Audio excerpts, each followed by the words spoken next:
In the age of President Donald Trump, there are a few propositions that unite the establishment and progressive wings of the Democratic Party. One of them is that lots of immigration, legal and illegal, is good for America. To justify high levels of immigration, prominent Democratic lawmakers such as New York Sen. Chuck Schumer and Illinois Rep. Luis Gutierrez make emotional appeals to America's history as a destination for immigrants. But there is a colder political calculus at work, as well.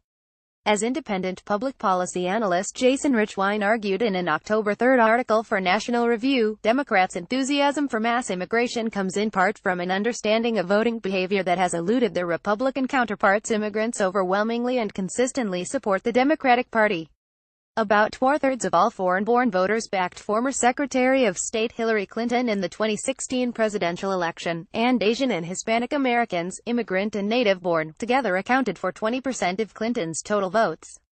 Like black voters, Asians and Hispanics have become reliable voting blocs within the Democratic coalition. Some Republican strategists argue that immigrants have rejected the party due to its supposed embrace of xenophobia under Trump's malign influence. As evidence, they offer the example of immigrant-friendly former President George W. Bush, who won 40% of the Hispanic vote in his 2004 presidential re-election. But Bush's success with Latino voters is something of an anomaly for Republican candidates, stretching back to Ronald Reagan's first term. Neither John McCain nor Mitt Romney, both moderate Republicans who favored comprehensive immigration reform, came close to matching Bush's share of the Hispanic vote in their failed bids against former President Barack Obama. McCain won just 31% of Latino voters in 2008, according to the Pew Research Center. Romney did even worse in 2012, winning only 27%, slightly worse than Trump's 28% last year. Even Ronald Reagan, a broadly popular Republican president, never cracked 40% support among Hispanic voters. He won 35% of Latino voters in 1980, and then 37% in his 1984 landslide victory. Interestingly, Reagan's signing of a 1986 amnesty bill giving legal status to millions of mostly Hispanic illegal immigrants did nothing to help his Republican successor, former President George H.W. Bush, capture a bigger share of the Latino vote. H.W. Bush, nobody's idea of an immigration hawk, took home 30% in 1988 and then just 25% in 1992. All of these vote shares confirm a clear, persistent preference among Hispanic voters for the Democratic Party. In the last 10 presidential contests, only George W. Bush in 2004 managed to narrow the two-party gap to less than 20 points. Richwine argues this partisan preference stems from the basic fact that Hispanic immigrants and their children don't very much care for the social and fiscal conservatism that has historically informed the Republican Party platform. Contrary to claims by some Republican lawmakers and strategists that Latinos are natural conservatives, surveys show that Hispanic voters are no more likely than non-Hispanic whites to describe their political views as conservative. In fact, as Pew discovered in a 2012 voter values survey, Hispanic Americans show a clear preference for a bigger government providing more services.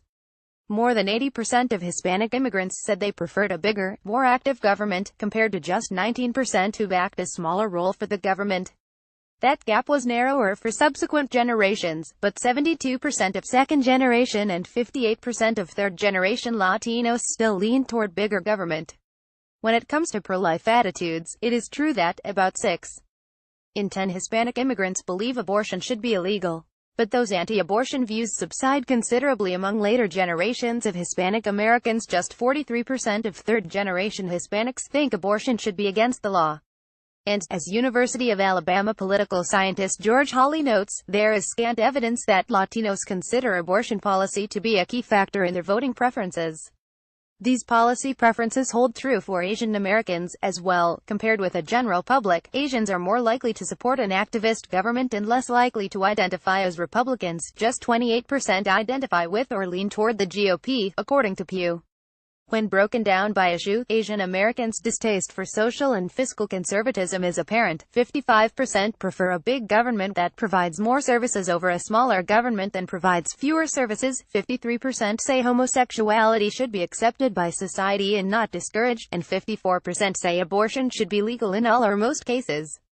Even though immigration from Asian and Latin American countries has added millions of voters to the Democratic coalition, Republicans have been able to hold on to power because working-class white voters have themselves migrated en masse to the GOP.